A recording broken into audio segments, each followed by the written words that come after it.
What is up, Elite Sports listeners? This is Alex with your MMA Monday show. Uh, Coming at you now with it's kind of a new show that we're doing here, doing something a little bit separate from the typical MMA part of our Elite Sports broadcast. We do have Sam here with us, just to kind of help out because I can't run any of the technical side of this on my own. But I got today you, we're dude. gonna go. I appreciate that because this would be a show without you. It's all Um, yours. But today, I'm gonna start off with a little UFC 222 preview. In fairness, this is getting recorded on on Friday before the pay-per-view. You'll be listening to this on Monday, but I think I've got a pretty good breakdown for everyone that regardless will be good to have for pre and post fight. And outside of that, have quite a bit of MMA news that's happened here in the last couple of weeks with John Jones, Fox TV deals, and even some news out of Amazon. But just kind of start off here, we have the UFC 222 coming up this weekend on Saturday, headlined by Chris Cyborg versus Yana Kunsikia. Uh, really I'm gonna kind of start at the bottom and go down here with the card. Really, this is just another, I guess, a gatekeeper for Chris Cyborg in that women's featherweight belt. Um, I don't foresee Yana Katsikia being a real challenger to her. Not to take anything away from Yana, she's actually pretty legit kickboxer. But I just don't see her being able to pull it out. Co-main event is going to be Frankie Edgar versus Brian Ortega in a match that I am insanely excited about.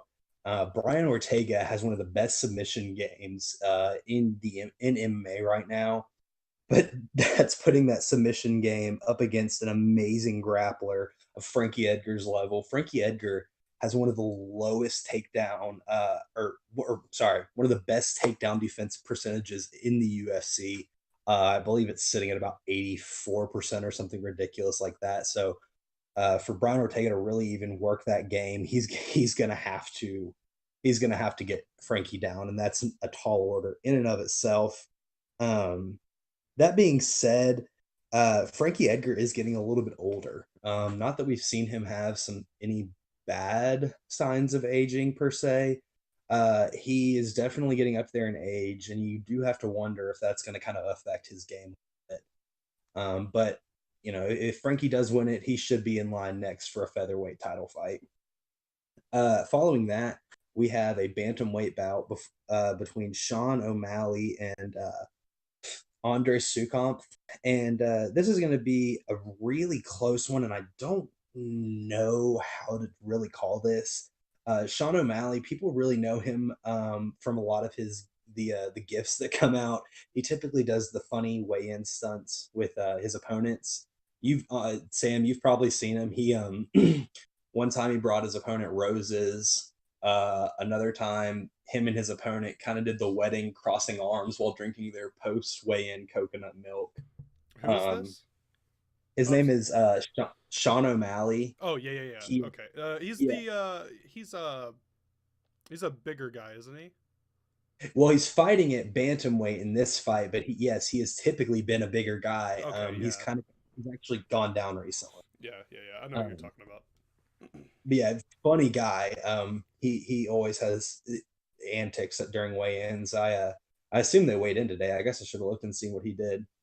Um, Behind that, we have a heavyweight bout of Andrei Arlovsky versus Stefan Struve. This is going to be, uh, I don't want to call it a weed out fight, but it kind of is. Both of these guys have been incredibly inconsistent in the last couple of years. Stefan Struve has had some heart issues that have kept him out of fights, whereas Andrei Arlovsky has just not been the same since USADA hit and he started getting drug tested regularly. He's not the only one who's had that issue, but it's just a fact of life, I guess.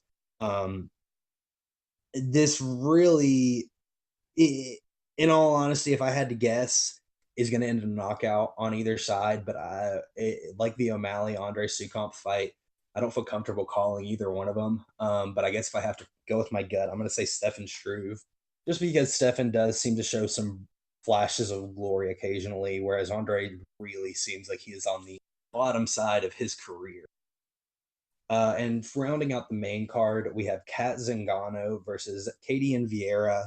Um, this is going to be an interesting one. Kat Zingano was kind of one of the first big names in women's MMA, and but has really not ever been able to finish out and get the big one. She's lost to Rousey, she's lost to Nunez, um, whereas Kitian Vieira is 9-0 and actually 3-0 within the octagon, and has a legitimate shot at really overcoming Zingano.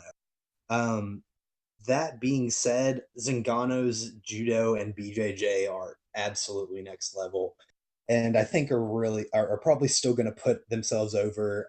They're still relatively young, Keedy and Vieira. Even though she is 9-0, the competition that she's been doing that against has not been the highest level. So I'm probably going to go with Zingano and what will be, I guess, considered an upset. Uh, I think a lot of people have Keedy and Vieira rolling over Cat just because they think Cat's aging, but I think Zingano is going to pull this. Moving on down, I'm going to kind of skip around with some of these prelim fights, but it's a stacked prelim. Um, just some awesome fights. I'm not going to really go through all of them in deep detail, but I do want to touch on a couple of them. Down on the UFC Fight Pass prelims, we have Brian Caraway versus Cody Stamann. This is probably not going to end in a finish for either of them. They're not big finishers. Stamann is 16-1 and only has one loss period that came in an early fight in the UFC. Uh, he another one of those kind of up and coming guys that can really do some danger down at that bantamweight weight class. But Brian Caraway, this is a guy who about a year and a half ago was clamoring for a title fight, but here recently has barely been staying in the top 10. That being said, man, Brian Caraway's submission game is something next level. Um, he's the number 7 bantamweight, and I believe he has about 15 submission victories in the UFC, number 5 all time, I think. So Caraway is the underdog here, and we are going to see Cody Stamann come in as the favorite, but kind of like with Kat Zingano, I think I'm going to pick Brian Caraway in an upset here. Cody Stamann's another guy with a 16-1 record, but he is still not an octagon veteran, and I think that's something that you're going to see be a big issue for a lot of fighters here recently with the UFC signing so many just young guys. Moving on from that one, another just incredibly awesome fight that I'm excited for: CB Dalloway versus Hector Lombard. CB Dalloway is one of my personal favorite fighters in the world. The guy does not put on a boring fight, and Hector Lombard was someone who about 2.5 years ago, when middleweight was really getting switched up, people were talking about him being in the mix with Yoel Romero, Jacare Sosa, Michael Bisping, all of them.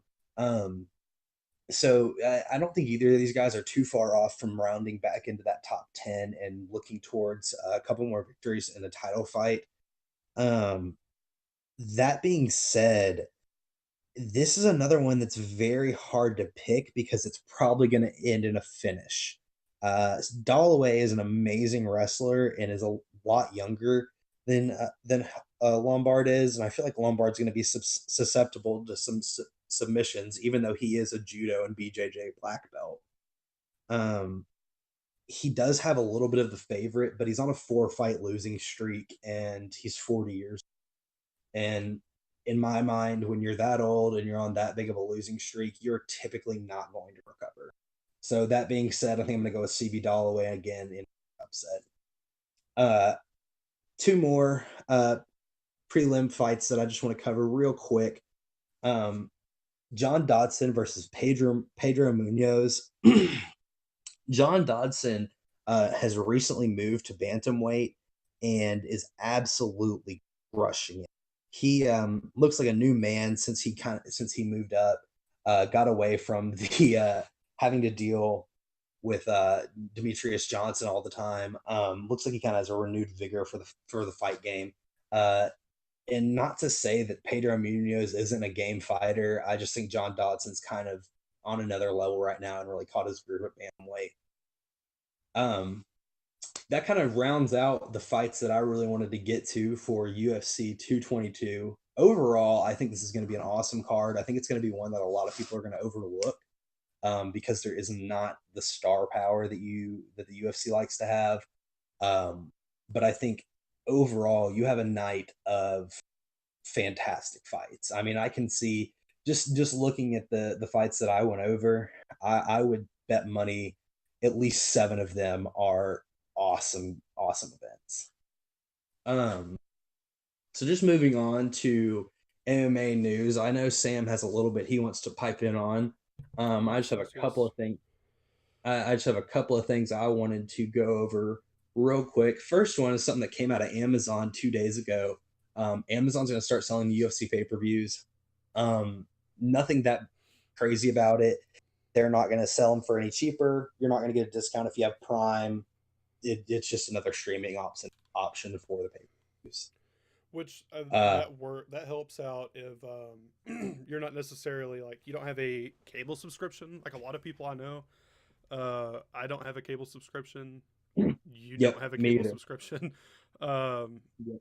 so that really, I think, on the UFC side, they're finally seeing that. Maybe they have they seen a dip in their pay per view buy rates, possibly. Um,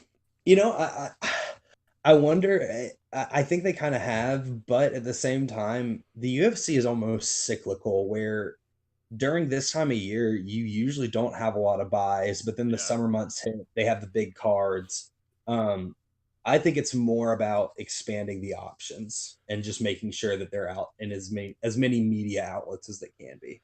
I just wonder if they'll ever start doing how, and I don't mean to cross over, but how the WWE is done with the WWE Network, because they jumped on that ball really quick and got out of the pay per view business. What was it 2014? So Yeah, it's almost 4. It'll but be 4 years this WrestleMania season. So it's been almost 4 years since they've launched that. I don't know. I mean, I don't know if that was their exact intent was to get out of the pay per view game, but it definitely I, did it for them. I think before they were bought out by WME, that was the long-term goal. I think now that WME has bought the UFC, that it's not going to happen, and the Reebok deal really kind of fucks it because you have these fighters' salaries set at such a low level that if they're not paying them pay-per-view money, then they're not going to be able to pay the fighters with with a $10 a month streaming service, you know? Well, and that's the thing is I hate that the whole Reebok thing, because if they would just go back to how they were doing it before, where these sponsors were paying the fighters individually rather than the UFC, or rather than them having to rely solely on the UFC paying them money, they would be able to do something like that. So I think they've kind of screwed themselves in that situation where they've backed themselves into a corner where they don't have a lot of wiggle room on what they want to do with pay per views, because they, like you said, they know they have to pay them with these pay per view money, and it's all on them for signing that deal with Reebok and taking away all those fighters' sponsors. Well, and this goes back to what I said a little bit earlier about how young the fighters are that are getting signed to the UFC. Yeah, Uh, the UFC has 500 active fighters. The that's insane. WWE has like 100 wrestlers, maybe. Yeah. I mean, it's ridiculous. But one other piece of news before we get to talking about Fox, um, John Jones had his hearing in front of the California State Athletic Commission today and got his, or not today, earlier this week, and had his license revoked from them, meaning he can no longer fight in the state of California. He was also fined $205,000, and he still has his USADA hearing to come. So he doesn't even know what his real suspension is going to be, but he already knows that he's probably not going to be fighting in California anytime soon or ever again. And it, I've ranted to a lot of people about John Jones, but it really breaks my heart to see what he has done to himself because this is a guy who, had John Jones not screwed himself, we would be talking about how John Jones is the Michael Jordan of the UFC, or how John Jones was the Walter Payton, or who the fucking Tom Brady of the UFC. But instead, he has done nothing but shoot himself in the foot, and he has no one to blame but himself. It's sad that this just amazing fighter has done this to himself. On the last little bit of MMA news I wanted to go over, though, there are reports coming out now that Fox is in negotiations with the WWE to bring WWE Raw and SmackDown over to Fox and get rid of the UFC on Fox. They're basically saying that there's 114 $114 million on the table on the deal for one of the two companies. This is big news. Yeah. This is a game changer. I'm sure you read what I read, where they were talking about how this happens, Raw is going to be probably moving back to 2 hours, which I am thankful for. Which helps the WWE product, and I don't want to delve too far into that, too far into like how I think it'll help WWE's product, but it would help their product a lot. But my main, outside of my wrestling questions, which we'll touch on if you listen to this podcast this Wednesday, we'll be talking about that on there as well. But where will UFC go if Fox does sign WWE to that deal and they get rid of UFC? UFC Monday Night Slam on USA Network. I I just wonder, they could go to NBC, and have Fight Night on NBC Sports. Yeah, But I I don't get know it. how welcoming NBC would be to something like that, because Fox Sports has a lot of more edgy. I use that term very loosely, but like more extreme sports. Fox Sports has a lot more of that. Yeah, Whereas NBC Sports is like your NFL, and they just have the NFL and like the Olympics, I think. So they're a much more like traditional sports network.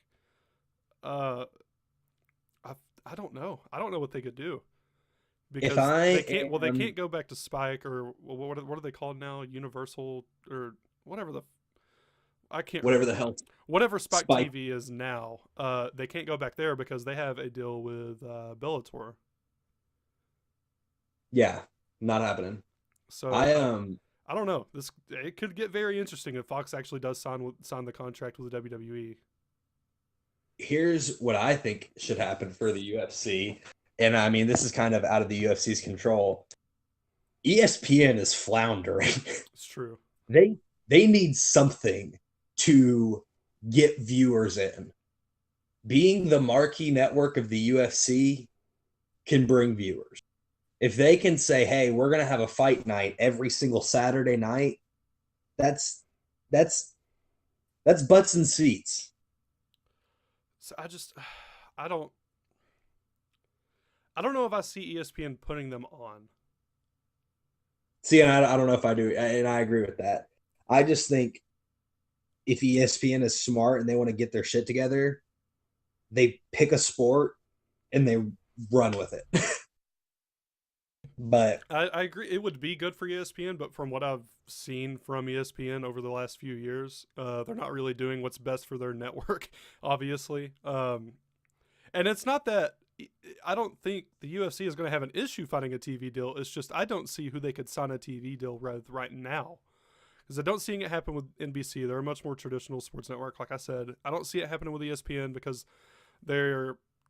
I mean, basically, you watch ESPN, you're watching CNN too, because they're a fucking political channel at this point. it's a Um, news app. Yeah, it's a fucking news outlet by yeah, now. yeah. I just I don't know. I don't know. I guess I could see him It going to ESPN, but I'd be surprised. I'd be very Yeah, surprised. I don't know. It's going to be an interesting few months. I don't know, but the thing is, I don't know that I believe that the WWE wants to leave USA. Well, I I think they'll go where the money goes, and I'm sure Fox will be able to offer a lot more money than USA would be able to. yeah, I agree. I So agree. I do 100% believe that, in a few months, or however long it's going to be, we'll be watching Monday Night Raw and Tuesday Night SmackDown on uh, Fox Sports 1. I can't imagine they'd put it on just the local Fox channels. That brings up another question. But I don't want to talk about that here, but like, well, listen to the Spotcast Wednesday. We'll address some more of these questions, but We're we're gonna address the pro wrestling side of this issue. Yeah, on Wednesday. it's such But an yeah, I mean, odd thing. I didn't. I did. I mean, I knew there'd be a little bit of pro wrestling and MMA crossover on this show because a lot of pro wrestlers go to the MMA, which is something else I want to bring up in a second. But I didn't think it would come. I didn't think there'd be a crossover like this where we're talking about like one of these shows could be on the other sports, the other truly television competing with programming. each other. Yeah, yeah, yeah, yeah. Because to me they don't compete. They're two completely different things. I watch them for two different values. Like I get two different kinds of enjoyment out of the WWE and the UFC. Yeah, yeah. It's Um, a strange scenario. yeah, it's gonna be very interesting. I tell you, if I'm the UFC, and this truly does happen, and they get kicked out to the curb, I find a network like an NBC or even I mean CBS used to run Strike Force fights. Does CBS have a a strictly sports network? No, but they would run it on their main channel. They would Yeah. CBS would run Strike Force or XFC or whatever the fuck it was called. But if I'm the UFC, I find a company like that that'll let me run one or two free cards a month, no more than two, and then I go back to building my pay per views. And You I know, make a load of pay per view buys. I make it a pay per view business again. I make people want to spend the $50, $60 on a fight card. I just had a thought when you brought up AB or CBS, and it made me think. Um, the ESPN UFC thing could actually like plausibly happen in my head now, because ESPN owns ABC or however that works, but ESPN and ABC they're connected. They're directly connected. ESPN could easily buy that contract and just throw them on ABC and not even have to worry about it being on ESPN. Yeah, they can literally just make it ABC's like new sports. The You Now have that them I come just on like you have you commit that every other Saturday night is going to be a UFC fight a fight night, and you throw it on ABC and call it a day. I think that could actually work. Now that I realize that ABC and ESPN are directly connected, which I already knew that, but like it just wasn't clicking in my head. I could fully like 100% see that happening now. Of Man, course, ABC and ESPN are owned by the world's foremost evil conglomerate. So, I mean, do we really want to put the UFC in the hands of Disney? see, I don't. Everybody gets that view from Disney, but I don't think they're really doing so bad with all the things they have now. I don't think they are either. I just am terrified of a media company owning that much stock in Yeah, every form of entertainment. yeah, yeah. It like anytime that there's those random talks about the WWE is going to be bought by Disney, I'm like, oh God, Oh yeah, no, it scares me. no. It scares me. My heart palpitates. See, that scares me for a whole different reason though. That doesn't scare me because it's Disney. That scares me because it's like a completely different. This company's been owned by the same person for fucking decades. Yeah, but I also just don't trust Disney with certain things, and I don't trust that they would treat the UFC. I mean, maybe Disney. I mean, maybe Disney is smart enough to realize what they would have if they did somehow end up in ownership of the UFC or Yeah. the UFC's TV deal. I guess. I think at this point, Disney is no longer a you know a company that makes children family movies. I think at this point they're like a legitimate media company. Like they are legitimate with everything they do. They own ESPN. You don't They're the go like ahead. they're the largest media. They're the largest media conglomerate in the world. I'm pretty sure. Yeah, yeah. Well, they 100% do, and I think that that's a good thing for them is because they're getting away from. They still have the image of being a company that makes children's and family movies, but they still have all these other media outlets that not a lot of people realize they have, like ESPN, Yeah. ABC, all that, and they just bought another huge company. I can't think of off the top of my head, but they're no longer, you know, they still do make those children's and family movies, but they're also like a major media company In that, every single media outlet possible. yeah. Um, I mean, they bought the world's largest sports network. No matter how shitty it is, ESPN is still the biggest sports network on cable television. 100%, 100%. No matter how much it goes downhill, it is always going to be the best sport, or well, not the best, but the largest sports network in the nation. Yeah. It's kind of moving on from the Fox thing. You said you had one other thing you wanted to bring up. It's the Bellator thing, which I brought up earlier with the whole Spike thing. But I don't. I just wanted to get your thoughts on Bellator moving forward. They just signed former WWE wrestler Jack Swagger, um, and he'll be having his first fight there. And I was listening to the Ross report, which apparently is on a hiatus. He left Podcast One and he's trying to find a new home for it. I thought he had quit.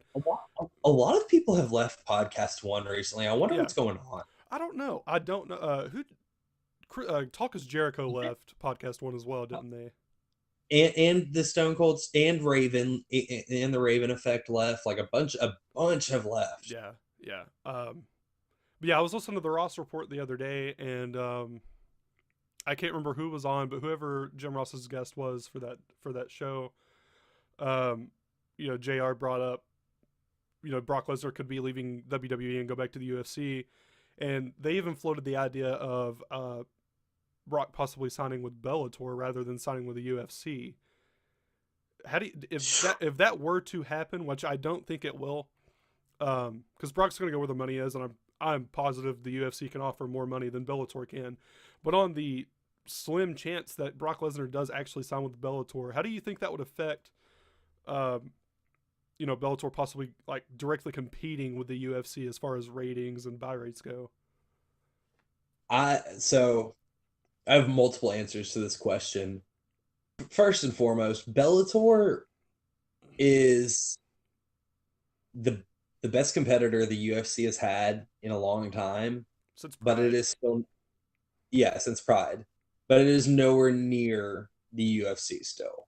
right? Um, they're doing shit like putting on freak shows by signing guys like Jack Swagger who are completely unproven.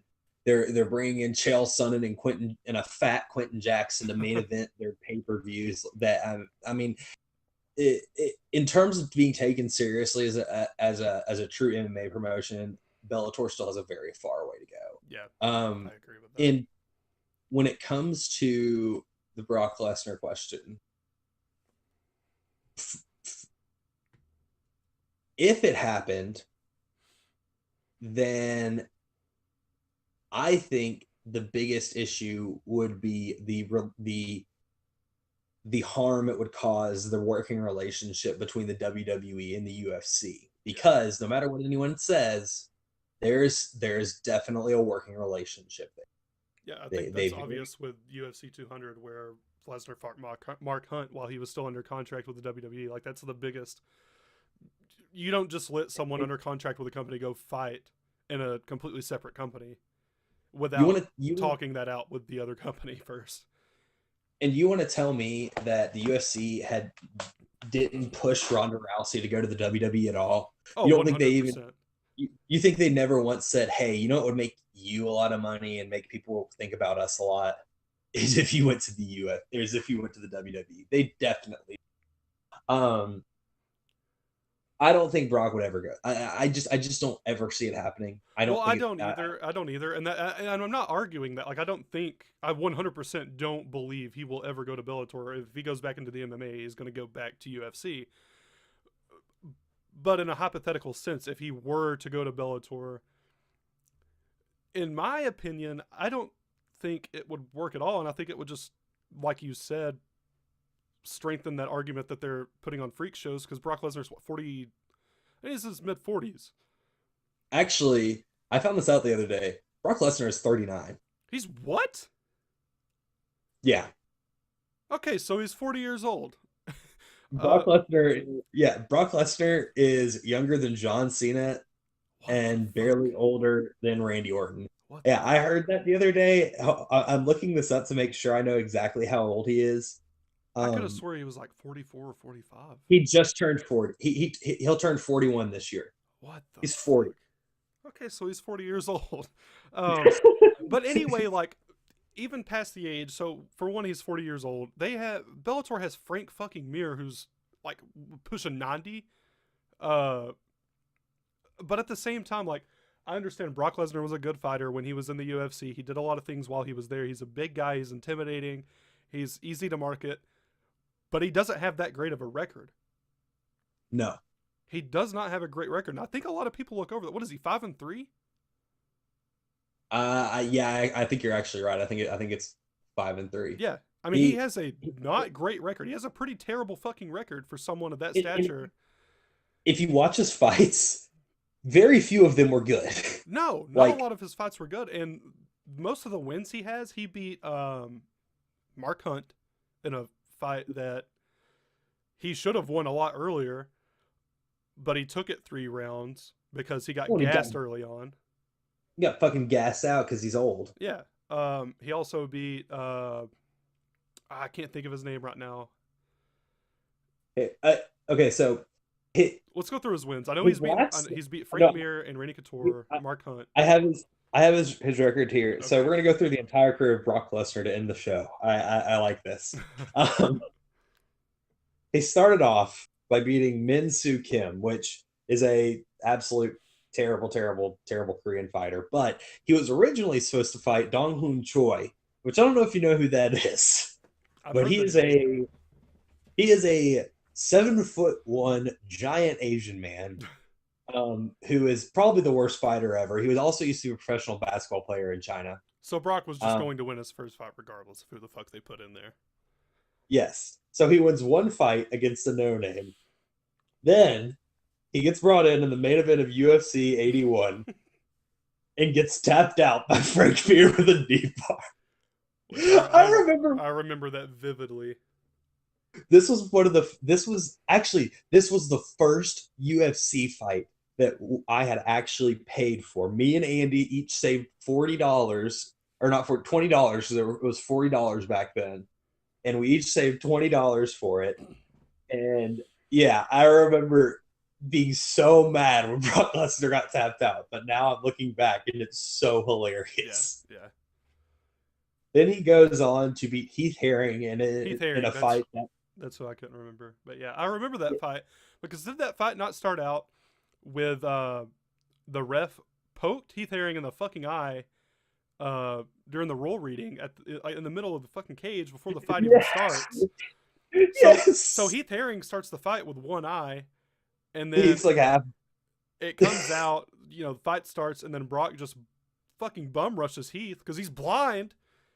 Well, And the thing is though, the fight went all 3 rounds. yeah, that's what I was about to say. Like Brock bum rushes the guy who has one eye, mind you. He's blind as fuck. Bum rushes him, knocks him on the ground, and it still goes to a decision. Like Brock Lesnar. So this is at this point in his career, he's 2-1. He is not a great fighter. Then he somehow gets in a UFC heavyweight title match against Randy Couture and wins via TKO. Against like This a is 40-something-year-old Randy Couture. yes, an aging Randy. This is the start of the 4-fight win streak that Brock Lesnar had.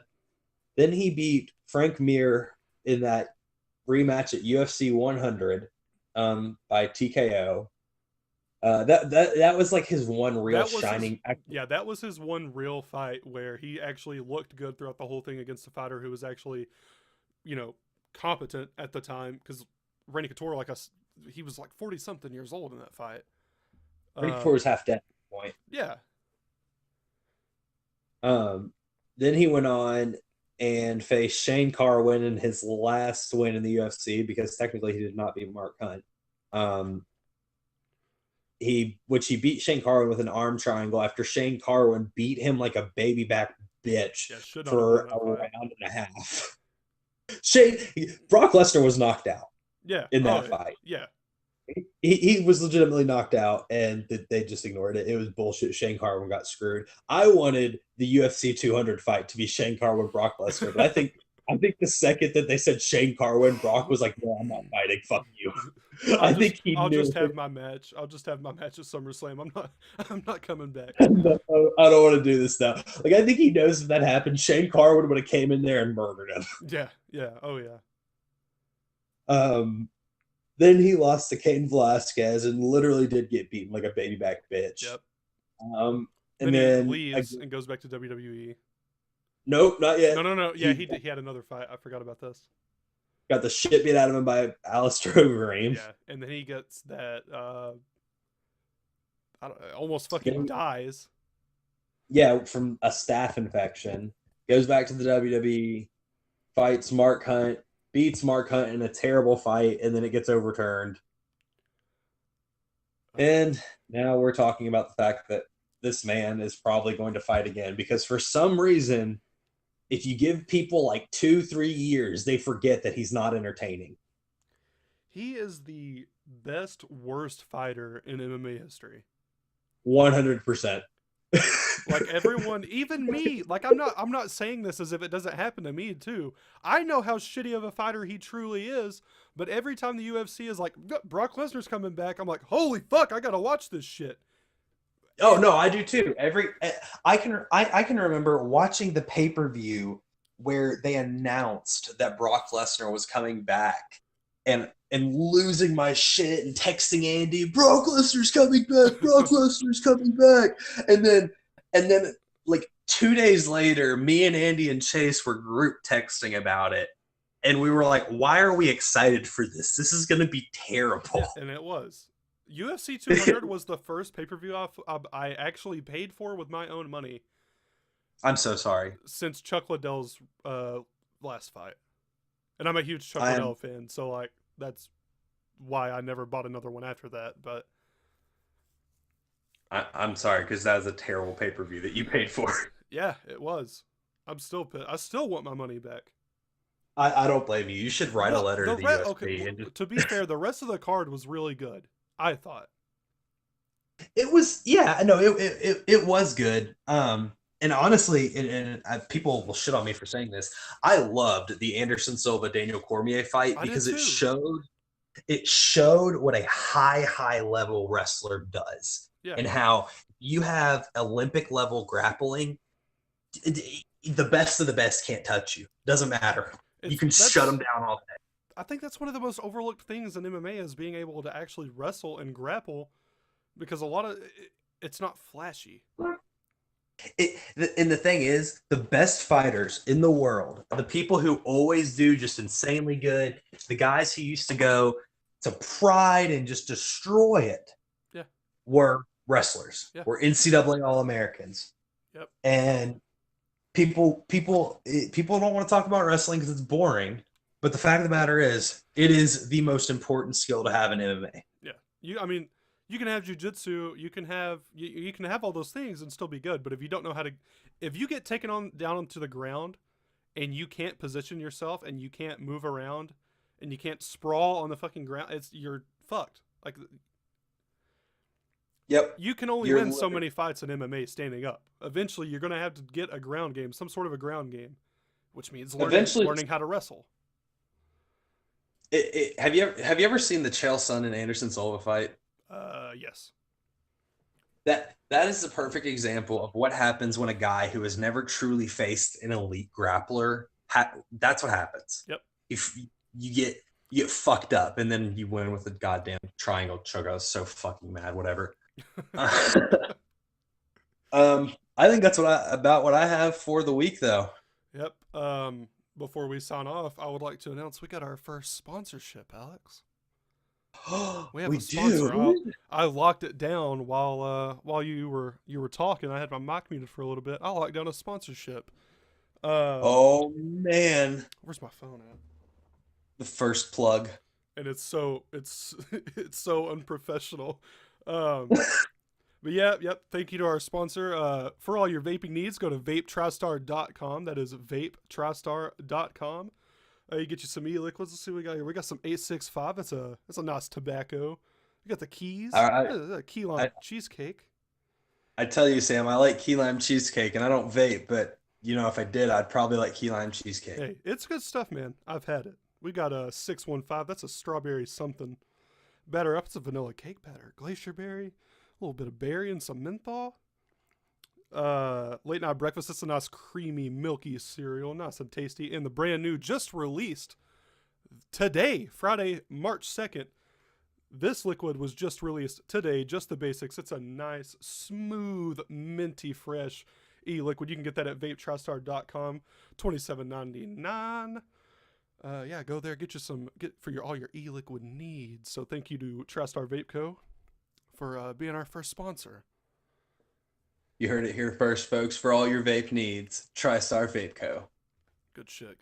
But yeah, thank you guys. Thank you for listening. Remember, well, you've already listened to the Elite Sports Show if you're listening to this on Monday, but the Spotcast coming out Wednesday, every Sunday, Elite Sports Show Monday, MMA Mondays with good old Alex Woods, and then we've got the Spotcast on Wednesdays, which would be me and Alex, and maybe a guest. Maybe we'll bring some random fucker on to talk about something. He has no idea what he's talking about, but hey, that's all the fun. We have a couple of guys like that we can drag on and force them to talk about shit that they don't understand. Oh yeah, I've been trying to get Toyota to come on the wrestling show and try to figure out what we're talking about. But yeah, thank you guys. I'll let you send it off, Alex. This is your show. Thank you, sir. Thank you, everyone, for tuning in. I really do appreciate this. Like he said, be looking out for that MMA Monday coming out every single Monday, and look out for the Spotcast coming out on Wednesday. But I appreciate you guys listening. Enjoy the UFC 222 this weekend. I think it is going to be a fantastic card, and I'll definitely be giving a little review of it next Monday. That being said, I am signing out. Sam, have a good night. Y'all take it easy. All right, peace.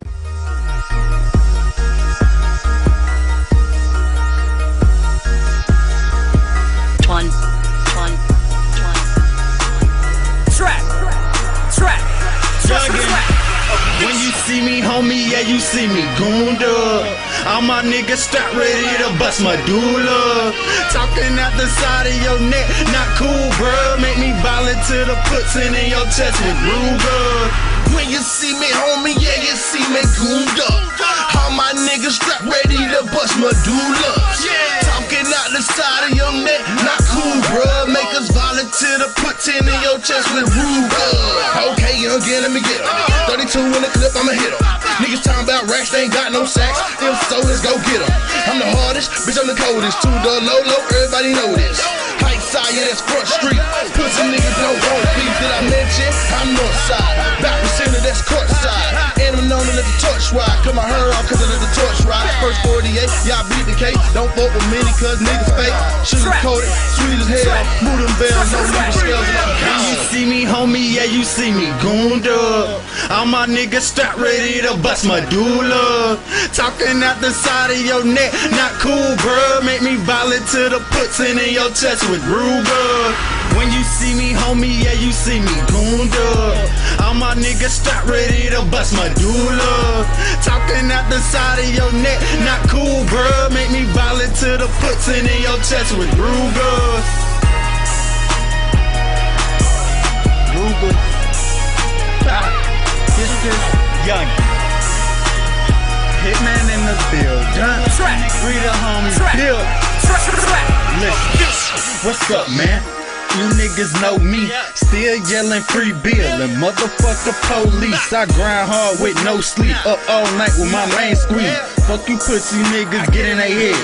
brain freeze. All you niggas talking, I can't hear you cause I'm on that loud. Why you acting bad? I'ma whoop your ass like you my child. Catch me in your house just like a mouse and I won't make a sound. Went to the head, and now I'm smashing out. I'm on that Jesus shit, R.I.P. to Jesus, bitch. All my niggas from the streets, they start, we on that Jesus shit. No, I'm not Weezer, but, yeah, I'm a Martian. I can't hear you niggas talking, beg your pardon. When you see me, homie, yeah, you see me gooned up. All my niggas start ready to bust my doula. Talking out the side of your neck, not cool, bruh. Make me violent to the puts in your chest with Ruger. When you see me, homie, yeah, you see me gooned up. All my niggas start ready to bust my doula. Talking out the side of your neck, not cool, bruh. Make me violent to the puts in your chest with Ruger.